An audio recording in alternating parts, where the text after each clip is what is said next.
Today I'm off out and about doing site surveys, pricing jobs up, so I thought it would be a good time to talk to you about loop services. Now, why are we talking about loop services today? Well, the reason being is I've got a couple of jobs on the go where my clients do have loop services, and it's becoming a little bit frequent for me, and I thought it would be a good idea to talk to you about what is a loop service, do you have a loop service, and what is the process in getting you unlooped. So it's going to be a good busy day, and I've brought the apprentice with me. Don't forget to hit that thumbs up button and subscribe to my channel.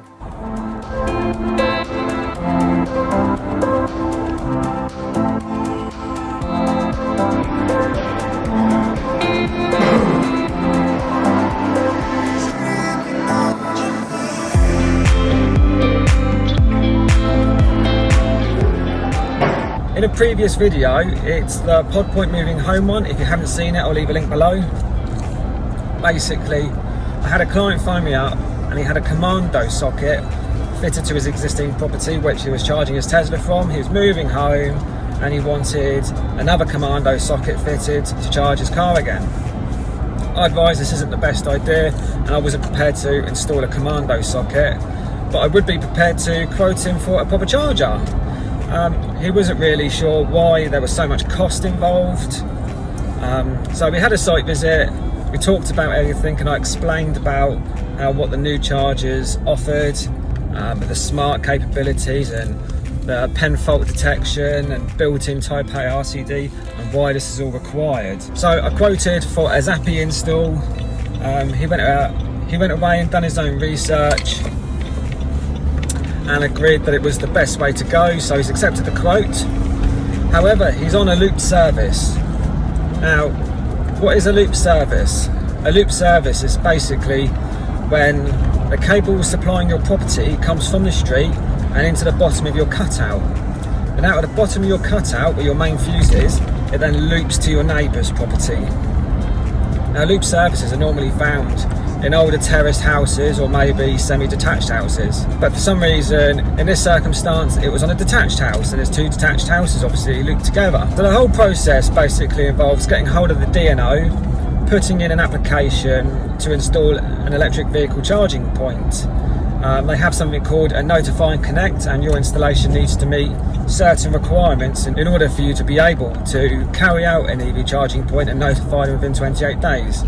Now, the loop service doesn't allow that. So anyway, got in touch with Southern and Scottish Energy, notified them that I want to install an electric vehicle charging point at this property. They refused the notify and connect, which I expected. We arranged a site visit for an unlooping. So last Thursday I met up with a guy called Jason from Southern and Scottish Energy, and the way it works in this situation is the cable comes in from the street into my client's property, then out of my client's property into his neighbour's.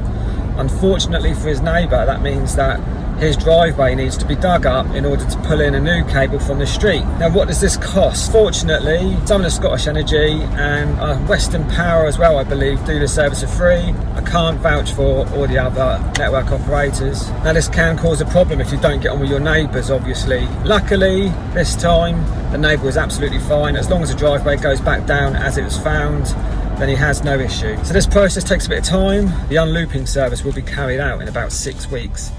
And once that's completed, I can then install my electric vehicle charging point. So there's a lot of property with these loop services, and I'm going to show you how to identify a loop service. I'm going to show you in particular my client's loop service so you can see exactly what it looks like. I'm going to show you the property and the driveway and what's involved, and I'm going to do more videos as this job develops, because I want to take you through the whole process. But I'll break it up, and then at the end, when I do the actual EV charging point installation, I'll combine a big video so you can see the whole lot. Looking at diagram 1, you can see the supply cable running along the bottom. From that supply cable you can see a little rectangle. This is a cable joint. From the cable joint there is a cable which then goes up and supplies property 1 on the left hand side, and then another black cable that comes out of that meter box which supplies property number 2 on the right hand side. That is a looped supply. If you look at the next image, we have 2 supplies. The supply on the left hand side has 2 cables in the cutout and the one on the right has 1. The supply on the left hand side shows a looped service, and the supply on the right hand side is not a looped service. This image here shows my client's property where you can clearly see 2 cables going in the bottom of the cutout. This is my client's house. The cable runs down the pathway and then goes up into his garage. The loop supply then comes out of his garage into his next door neighbour's garage where his cutout is. Now what's going to happen is the loop from my client's house to his neighbour's house will be disconnected, and a trench will be dug from the pathway into his neighbour's garage and a new service cable pulled in to the cutout.